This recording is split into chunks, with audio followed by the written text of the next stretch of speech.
मजबूत इरादों के साथ बढ़ते कदम। सच्ची है आवाज, नहीं रुकेंगे हम। चौथे स्तंभ का फर्ज अदा करके है जो सच वही दिखाएंगे हम। देखते रहिए AR न्यूज। आप देख रहे हैं AR न्यूज। नमस्कार, स्वागत है आप सभी का AR न्यूज में। मैं हूं आपके साथ ज़हरा शेख। खबरें विस्तार से जानेंगे, उससे पहले नजर डालते हैं अब तक की सुर्खियों पर। चोरों के हौसले बुलंद, बैंक के बाहर से हुई बाइक चोरी, मामला दर्ज।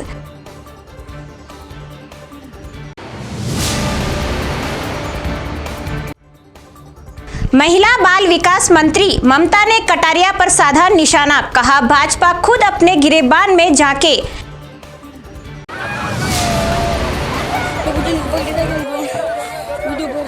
अनियंत्रित होकर बस उतरी खेत में, एक व्यक्ति की मौत, 1 दर्जन से अधिक लोग घायल।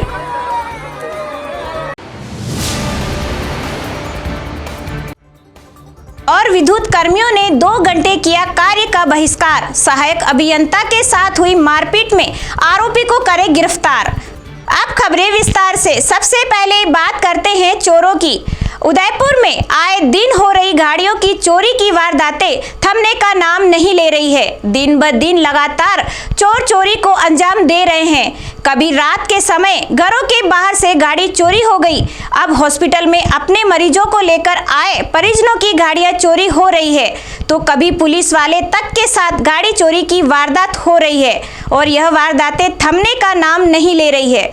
इसी तरह की वारदात AU बैंक सेक्टर 4 के बाहर हुई, जो कि CCTV कैमरे में कैद हो गई, जिसमें संबंधित थाना में मामला भी दर्ज हुआ है, जिसमें ऋतिक खंडेलवाल पिता संजय खंडेलवाल उम्र 23 निवासी 17 सुथारवाड़ा अश्विनी बाजार गली नंबर 3 थाना धानमंडी जिला उदयपुर ने सेक्टर 6 थाना में मामला दर्ज करवाया है कि जानकारी के अनुसार मोटरसाइकिल नंबर RJ27 BG 3303 है। दिनांक 19/4/2022 को पीड़ित ने बताया कि सुबह 8:30 बजे घर से स्कूटी लेकर AU बैंक सेक्टर 4 पहुंचा और पहुंचकर स्कूटी बैंक के बाहर खड़ी कर बैंक के अंदर चला गया। करीब 2 बजे फिर से स्कूटी के पास आया तो स्कूटी नहीं मिली, जिस पर आसपास तलाश की, वो लोगों से पूछा, व स्टाफ से पूछा और ढूंढा तो कोई भी पता नहीं लग पाया, जिस पर पीड़ित ने पुलिस को सूचना दी कि मेरी मोटरसाइकिल कोई अज्ञात व्यक्ति चोरी कर ले गया है और CCTV में चोर चोरी करते हुए साफ दिखाई दे रहा है। महिला एवं बाल विकास मंत्री ममता भूपेश सोमवार को उदयपुर पहुंची। ममता भूपेश ने नेता प्रतिपक्ष गुलाब चंद कटारिया पर निशाना साधते हुए कहा कि भारतीय जनता पार्टी खुद षड्यंत्रकारी पार्टी है। कांग्रेस सरकार खुद को बचाने में जुटी है। ऐसी बातें वही कर सकते हैं जो इसे गिराने का षड्यंत्र कर रहे हो। भूपेश ने कहा कि कटारिया सत्ता में रहते हुए भी कह चुके हैं कि मैं तो लाचार हूं। ऐसे में उन्होंने कई बार मंत्री रहते हुए मेवाड़ के आदिवासी अंचल के लिए क्या किया, वे खुद गिरेबान में झांक कर देखे। आदिवासी इलाके से लोग लगातार पलायन कर रहे हैं। बाल तस्करी के सबसे ज़्यादा मामले आदिवासी इलाके में देखने को मिल रहे हैं, लेकिन मेवाड़ के कद्दावर नेता ने कितनी बार उनकी समस्याएं सरकार तक पहुंचाई हैं, वे खुद बता दें। ममता भूपेश ने कहा कि कटारिया को अमर्यादित भाषा बोलने से ही फुर्सत नहीं है, चाहे उन्होंने महाराणा प्रताप का अपमान किया हो या मंत्री रहते हुए भी खुद को लाचार बताया हो। सरकार बचाने की तो कोई बात ही नहीं। सरकार हमारी बहुत अच्छी तरह से कार्य कर रही है और वो इस तरह की बातें कर रहे हैं तो कहीं ना कहीं षड्यंत्रकर्ता खुद ही भारतीय जनता पार्टी के लोग हैं। वो इस तरह की बातें करते हैं तो वो निश्चित तौर पे हमारे पीछे कोई ना कोई षड्यंत्र कर रहे होंगे, इसलिए उनको लगता है कि सरकार गिर रही है, कि बचा रहे हैं, कि क्या करें। गुलाब चंद कटारिया जी का खुद का बहुत बड़ा अनुभव है, राजनीतिक अनुभव। 7-8 बार के वो विधायक हैं, उनको प्रतिपक्ष के आज नेता हैं। वो अपनी खुद की जो भूमिका है सरकार के विरोध में बातें करने की, जनता की आवाज़ बनने की, वो तो कर नहीं पा रहे। क्योंकि हमारी सरकार पूरी तरह से जनता के समर्पित, जनता के हित में कार्य कर रही है। आज कटारिया जी बड़े बड़े विभागों के मंत्री रहे, तब उदयपुर संभाग के लिए उन्होंने क्या किया क्या नहीं किया, वो स्वयं अपना आंकलन करें, स्वयं चिंतन करें इस बात का कि इन विभागों के मंत्री रहने के बाद सरकारें बीजेपी की भी रही और उनको भी बहुत अच्छे सम्मानजनक पद मिले, उसके बाद वो क्या कर रहे हैं। आज भी नेता प्रतिपक्ष का पद कोई छोटा मोटा पद नहीं है, उस पद पर बैठने के लिए वो उदयपुर संभाग के लिए क्या काम कर रहे हैं, सरकार के लिए कितने उन्होंने उन्होंने पत्र लिखे, कितनी रोजगार की बातें इस संभाग के लिए उन्होंने कही। जो आप ये माइग्रेट महिलाओं की बात कर रहे हो, उनके लिए, चाइल्ड लेबर के लिए, आदिवासी अंचल की बच्चियों की शिक्षा के लिए, यहाँ से जो गुजरात बच्चे पलायन हो जाते हैं उनके लिए कितनी चिंता उन्होंने व्यक्त की। प्रदेश की महिला एवं बाल विकास मंत्री ममता भूपेश 2 दिवसीय उदयपुर यात्रा पर है। इस मौके पर मंत्री ममता भूपेश ओटीएस सभागार में बाल अधिकारिता विभाग की संभाग स्तरीय कार्यशाला में शिरकत की। इस मौके पर मंत्री ने बाल संरक्षण से संबंधित अधिकारियों कर्मचारियों से किया आह्वान कि वे बाल श्रम और कुरीतियों को मिटाने में सेतु की भूमिका निभाएं। इस मौके पर महिला और बाल विकास मंत्री ने कहा कि मुख्यमंत्री अशोक गहलोत ने हमें जो महत्वपूर्ण जिम्मेदारी दी है उसे सभी मिलकर करेंगे तो विकसित राजस्थान का उद्देश्य पूरा होगा। इस मौके पर उन्होंने किशोरियों के लिए राजस्थान में लागू होने वाली उड़ान योजना की भी जानकारी दी और साफ किया कि प्रदेश में किशोरियों राजस्थान ही नहीं देश भर में रोल मॉडल बनेगी। इस दौरान मंत्री भूपेश ने CHC भुवाणा में वन स्टॉप सेंटर और MB चिकित्सालय में बाल रोग विभाग का निरीक्षण किया और अधिकारियों को आवश्यक दिशा निर्देश भी दिए। इसके साथ ही उन्होंने सर्किट हाउस में विभिन्न अधिकारियों के साथ भी बैठक की। कुपोषण वार्ड का मैंने निरीक्षण किया और देखा कि बच्चों के अंदर जो कुपोषित बच्चे हैं उसमें किस तरह की समस्याएं आ रही हैं और कोई दिक्कत तो नहीं आ रही। माननीय मुख्यमंत्री जी की अभिलाषा है कि राजस्थान निरोगी रहे, स्वस्थ रहे और स्वस्थ और निरोगी राजस्थान की इस कड़ी के अंदर हमें कुपोषित बच्चों का विशेष तौर से ध्यान रखना है, क्योंकि हमारे आने वाले राजस्थान का भविष्य है। इसलिए मैं यहाँ पर आई और मैंने सारा देखा, व्यवस्थाएं देखी, पेरेंट्स से बात की, बच्चों की स्थिति देखी और मुझे खुशी है कि हमारी सरकार की मंशा के अनुसार यहाँ पे कार्य हो रहा है और तमाम तरह की सुविधाएं, चाहे दवा हो, चाहे जांच हो, चाहे खाना हो, सब कुछ इन लोगों को यहाँ पे मिल रहा है। हम लोगों का प्रयास है कि हम हर बच्चे को, हर माँ को स्वस्थ रख पाएं। उदयपुर शहर के समीप गुडली पंचायत के ब्राह्मणों की बाड़ी के यहाँ एक निजी बस के पलटने से एक व्यक्ति की मौत हो गई। इस हादसे में 2.5 दर्जन से अधिक लोगों के चोटें आई है। इनको इलाज के लिए भर्ती करवाया गया है। उदयपुर से खेमली जाने वाली निजी बस गुडली पंचायत के ब्राह्मणों की बावड़ी के यहाँ अनियंत्रित होकर खेत में उतर गई। बस में क्षमता से अधिक सवारियां भरी हुई थी। इससे बस का टायर फूट गया और बस अनियंत्रित होकर खेत में उतर गई। हादसे के बाद मौके पर पहुंचे ग्रामीणों ने एक एक कर बस की सवारियों को बाहर निकाला। इधर ग्रामीणों ने डबोक थाना पुलिस को सूचना दी। इस पर पुलिस ने मौके पर पहुंचकर बस में सवार लोगों को ग्रामीणों की मदद से अस्पताल पहुंचाया। पुलिस ने बताया कि हादसे के दौरान बस सवारियों से पूरी भरी हुई थी और बस का टायर कमजोर होने से वह सवारियों का बोझ सहन नहीं कर पाया और फूटने से हादसा हो गया। घायलों में MB हॉस्पिटल पहुंचाने के बाद इलाज शुरू हुआ।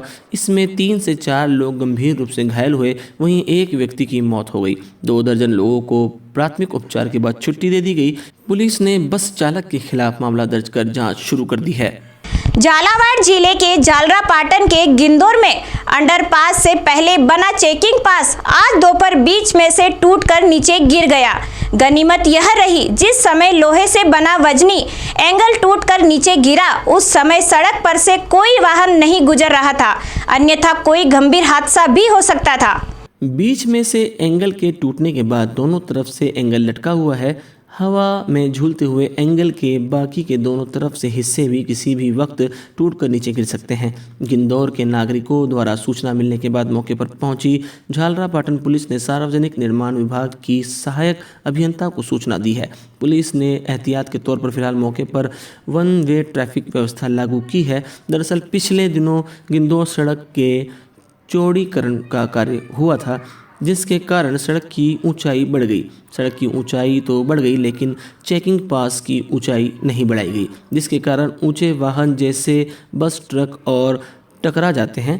ऐसा बताया जा रहा है कि आज भी कोई ओवरलोडेड ट्रक इससे टकरा गया था, जिसके कारण ही यह टूट गया। हालांकि खुशकिस्मती से कोई हादसे का शिकार नहीं हुआ। झालावाड़ जिले के पिंडावा थाना क्षेत्र के जेताखेड़ी गांव में एक युवक का शव मिलने से ग्रामीणों में सनसनी फैल गई। मृतक की पहचान किशनपुरिया निवासी कमलेश दांगी के रूप में हुई है। CI राम नारायण भवरिया ने बताया कि मृतक के पिता ने पुलिस को रिपोर्ट दी। रिपोर्ट में बताया कि उसका पुत्र कमलेश पाटन रायपुर रोड पर पेट्रोल पंप पर काम करता था, जो कल सुबह 11 बजे काम करने के लिए घर से निकला था और शाम तक वापस नहीं लौटा। तो परिजनों ने उसकी तलाश की लेकिन देर रात तक उसका कहीं पता नहीं चला, जिसके बाद आज सुबह किसी व्यक्ति ने उसके के पास फ़ोन कर बताया कि उसके लड़के के साथ जेताखेड़ी गांव में मारपीट कर रहे हैं। परिजन जेताखेड़ी गांव पहुंचे तो वहां लड़का नहीं था, जिसके बाद वो पिंडावा अस्पताल पहुंचे, जहां जाकर देखा तो उसका लड़का मृतक अवस्था में मिला।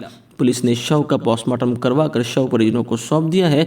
पुलिस ने पीड़ित पिता की रिपोर्ट के आधार पर 1 दर्जन लोगों के खिलाफ अपहरण व हत्या की धाराओं में मुकदमा दर्ज कर अनुसंधान शुरू कर दिया है।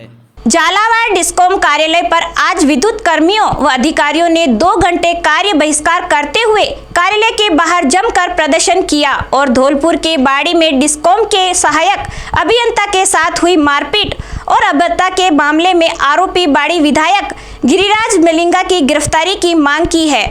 झालावाड़ डिस्कॉम के अधीक्षण अभियंता के शुक्ला ने बताया कि धौलपुर के बाड़ी में कार्यरत डिस्कॉम के सहायक अभियंता के साथ विधायक गिरिराज मलिंगा और उसके साथियों ने बेरहमी से मारपीट की थी, जिसमें AEN गंभीर रूप से घायल हो गए। घटना के काफ़ी दिन बीत जाने के बावजूद आरोपी बाड़ी विधायक मलिंगा की गिरफ्तारी नहीं की गई, जिसे लेकर डिस्कॉम कार्मिकों ने भारी रोष व्याप्त है। आज विद्युत कार्मिकों ने 2 घंटे कार्य बहिष्कार कर आरोपी MLA मलिंगा की गिरफ्तारी की मांग की है। साथ ही चेतावनी दी कि जल्द गिरफ्तारी नहीं होने पर डिस्कॉम कर्मचारी उग्र आंदोलन को मजबूर होंगे। ये हमारे एक सहायक अभियंता जिनकी पोस्टिंग बाड़ी में थी, उनके साथ बहुत अभद्रता और मारपीट हुई। उनको 20-22 फ्रैक्चर आए और वो अभी तक हॉस्पिटल में हैं। ये प्रकरण पूरे राज्य को पता है। माननीय मुख्यमंत्री महोदय भी उनका हालचाल जानने अस्पताल गए थे, लेकिन बहुत ये विडंबना है कि अभी तक भी जिसने ये किया है उसके खिलाफ अब तक कोई कार्रवाई पुलिस ने नहीं की है, गिरफ्तारी नहीं हुई है। इसी का विरोध हम लोग कर रहे हैं और सभी हम लोग एक सांकेतिक रूप से आज 2 घंटे का कार्य बहिष्कार किया है, विरोध जताने के लिए और इसलिए कि भाई उस दोषी व्यक्ति के खिलाफ पुलिस कार्रवाई करे। आदर्श क्रेडिट निवेशक जागृति मंच के देश भर आए पीड़ित निवेशकों महासम्मेलन सांवलियाजी आयोजित हुआ। चित्तौड़गढ़ जिले कृष्णधाम श्री सांवलिया सेठ की नगरी में सांवरा आदर्श क्रेडिट निवेशक जागृति मंच के तत्वाधान में महासम्मेलन आयोजित हुआ। कार्यक्रम की शुरुआत सांवरिया सेठ की तस्वीर दीप प्रज्वलित कर कार्यक्रम की शुरुआत की। जागृति मंच के संयोजक विष्णु शंकराचार्य ने बताया कि देश भर में 1200 से अधिक निवेशकों ने इस महासम्मेलन में भाग लिया और आगे की रणनीति तैयार की गई और सभी साथियों को जागृति मंच के नेतृत्व में शपथ दिलाई गई। जब तक आदर्श क्रेडिट का भुगतान नहीं, तब तक आम चुनाव में पीड़ित निवेशक और उसका परिवार पूरी तरह से नोटों का प्रयोग किया जाएगा या वोट का बहिष्कार किया जाएगा। गुजरात हाईकोर्ट में रीट दायर कर रखी है, जिसके बारे में विस्तार से जानकारी दी गई। किस प्रकार निवेश का जमा धन मिल सकता है, इसके बारे में बताया गया और इसकी लड़ाई कानूनी लड़ाई से और लिए प्रकार केंद्र सरकार की तानाशाही रवैया अपनाया गया और इसके नियम निवेशकों के हज़ारों ज्ञापन टीवी और पोस्टकार्ड में लिखे गए। देश भर में रैलियां निकाली गई है और धरना प्रदर्शन किया गया, लेकिन आज दिन तक केंद्र सरकार द्वारा उचित कदम नहीं उठाया गया और निवेशक और अभिकर्ता व कर्मचारी पीड़ित है। 25 लाख निवेशक 1 करोड़ लोग प्रभावी हुए हैं। आगे के लिए सरकार से जल्द ही जमा धन दिलाने के लिए उचित कदम नहीं उठाया तो शीघ्र ही बड़ा आंदोलन किया जाएगा, जिसकी जिम्मेदार केंद्र व राज्य सरकार होगी। कार्यक्रम का आभार सरपंच पति निधि फारूक मोहम्मद ने किया। कार्यक्रम का संचालन विष्णु आचार्य के द्वारा किया गया। आज 24 अप्रैल 2022 को सभी पीड़ित निवेशक हैं जिन्होंने आदर्श सोसाइटी में पैसा जमा कराया, उनको कोई रास्ता नहीं मिल रहा है और हम शांतिपूर्ण तरीके से सरकार पर दबाव बनाने के लिए यहाँ इकट्ठे हुए हैं कि हमारा पैसा हमें तुरंत मिलना चाहिए। आपने केस लगाया, सही था गलत था, उसकी हमें कोई जानकारी नहीं है, उनका हमारा उससे कोई लेना देना भी नहीं है। हमें हमारा पैसा वापस चाहिए और उसके लिए हम सांवरा सेठ के यहाँ अर्ज लगाई है और जब तक हमें हमारा भुगतान नहीं मिलेगा हम किसी भी भले सत्तारूढ़ दल है, भले विपक्षी दल है, आम चुनावों में हम अपना हिस्सा नहीं लेंगे और केवल नोटा पे बटन दबा के अपना विरोध प्रकट करके और सरकार से गुहार लगाएंगे। उदयपुर शहर से सटे बेदला गांव में स्थित प्रकटेश्वर महादेव की प्राण प्रतिष्ठा महोत्सव का आज से आगाज हुआ है। मंदिर प्रांगण में सबसे पहले 11 पंडितों ने पंडित राहुल जोशी की अगुवाई में विशेष हवन पूजा कर स्थापित शिवलिंग बाहर निकाला। इस दौरान शिवलिंग को निकालने के लिए एक नंदी को आकर्षक तरीके से मेहंदी मोर पंख से सजाया गया। इसके पश्चात नंदी के श्री सिंह को शिवलिंग को स्पर्श कराकर स्थापित शिवलिंग को बाहर निकाला। इस अनूठे और आकर्षक कार्यक्रम को देखने के लिए बड़ी तादाद में महिलाएं और क्षेत्र के लोग मौजूद रहे। कार्यक्रम संयोजक प्रताप सिंह राठौड़ ने बताया कि आज से 7 मई तक अब मंदिर में महादेव के दर्शनों को विराम लग चुका है। महादेव का शिवलिंग अब 8 मई को अस्थायी निवास से बाहर निकलकर नवनिर्मित शिवालय में प्रतिष्ठित होगा। मंदिर समिति के अध्यक्ष सुरेश सेन ने बताया कि आगामी 4 मई से विविध कार्यक्रमों का आयोजन मंदिर प्रांगण और गांव में किए जाएंगे। इसके पश्चात सूरजकुंड के महान संत अवधेशानंद जी द्वारा पूर्णाहुति देकर 8 मई को इस शिवलिंग का प्रवेश मंदिर में कराया जाएगा। उपाध्यक्ष अनिल शर्मा ने बताया कि महादेव पिछले 25 वर्षों से एक चबूतरे के ऊपर लोगों की अटूट आस्था और श्रद्धा का केंद्र बने हुए थे। कुछ ही समय पूर्व गांव के कुछ जागरूक युवाओं ने मंदिर बनाने का बीड़ा उठाया और अब मंदिर पूर्णतया बनकर महादेव के लिए तैयार है। सह संयोजक चंद्रशेखर गहलोत ने बताया कि इस कार्यक्रम को लेकर गांव के लोगों में खासा उत्साह का माहौल है। शिवलिंग को देखने के लिए भी बड़ी तादाद में लोग मंदिर प्रांगण में पहुंचे। गहलोत ने कहा कि आने वाले दिनों में भी कई ऐसे आकर्षक कार्यक्रम इस मंदिर प्रांगण में आयोजित किए जाएंगे, जिससे हमारी पौराणिक संस्कृति की झलक देखने को मिलेगी। लेक सिटी उदयपुर में सीए गर्जना ग्रुप और अर्थ स्किन एंड फिटनेस की ओर से अंबेरी के ग्रीन रॉयल रिसोर्ट में आयोजित मिस फ्लॉसेस राजस्थान 2022 का ग्रैंड फिनाले ग्लैमर और फैशन स्टाइल से भरपूर रहा। शो के मुख्य आयोजक अर्थ स्किन एंड फिटनेस के सीईओ डॉक्टर अरविंद सिंह ने बताया कि मिस फ्लॉसेस राजस्थान का खिताब जयपुर की नव्या सिंह शेखावत के नाम रहा। इसके साथ ही उदयपुर की सलोनी चौरडिया फर्स्ट रनरअप और कसक खतूरिया सेकंड रनरअप रही। उदयपुर के नामी डिजाइनर्स यूनिरा, इफ्तशाम और सियाटलेट रेक के कलेक्शन को पहनकर विभिन्न शहरों से चयनित टॉप 20 मॉडल्स ने रैंप वॉक कर फैशन का जलवा बिखेरा। Show organiser scene Garjana group के सीईओ अशोक पांचाल ने बताया कि विजेताओं को शो के मुख्य आयोजक अर्थ स्किन एंड फिटनेस के CEO Arvind Singh, doctor Deepa Singh, airport director Nandita Bhatt, Ramada resort and spa director Dolly Taldar, INEFD के managing director Arun Mandot, green royal resort के director Ashish Harkawat, miss beauty top of the world 2019 Isha Agarwal, miss earth 2020 finalist Shaima Siddiqui, fashion choreographer Ajay Nair, Aanchal Ajaypal, Shivani Sahu और ऋतिक शर्मा ने trophy देकर और crown पहनाकर सम्मानित किया। और मैं बहुत ही ज़्यादा खुश हूँ कि मैं मिस फ्लॉलेस राजस्थान 2022 की विनर बनी हूँ। इससे भी ज़्यादा खुशी मुझे इस बात की है कि इन 3 दिनों में मैंने बहुत कुछ सीखा। हालांकि मेरी ही तरह और भी सिटीज़ से काफ़ी मॉडल्स आई थी जिन्होंने विनर बनने का सोचा था, लेकिन मुझे इस बात का बिल्कुल भी अंदाज़ा नहीं था कि मैं विनर बन जाऊँगी। जब विनर्स में मेरा नाम अनाउंस हुआ, मतलब कि मैं बता नहीं सकती कि मैं कितनी खुश हूँ। द शो वॉज अमेजिंग और मैं खास तौर पर थैंक्स करना चाहूँगी शो के ऑर्गेनाइजर्स को, सिंह गर्जना ग्रुप और अर्थ स्किन एंड फिटनेस को, जिन्होंने हमें ये अपॉर्चुनिटी दी। और जो मॉडल्स इस बार विनर नहीं बन पाई, अगली विनर आप ही हो, ये सोचो और आगे बढ़ो। चलते चलते नजर डालते हैं अब तक की सुर्खियों पर।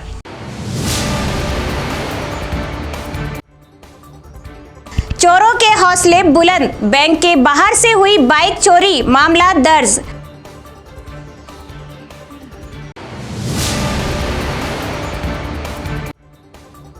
महिला बाल विकास मंत्री ममता ने कटारिया पर साधा निशाना, कहा भाजपा खुद अपने गिरेबान में झांके।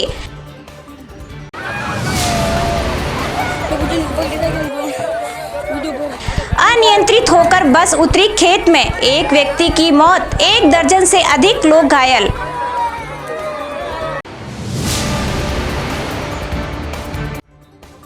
और विद्युत कर्मियों ने 2 घंटे किया कार्य का बहिष्कार। सहायक अभियंता के साथ हुई मारपीट में आरोपी को करे गिरफ्तार। तो दीजिए इजाजत जहरा शेख को, और खबरों के लिए देखते रहिए AR न्यूज़। नमस्कार। सत्य परेशान हो सकता है, पराजित नहीं। आप देख रहे हैं आलिशान R न्यूज़।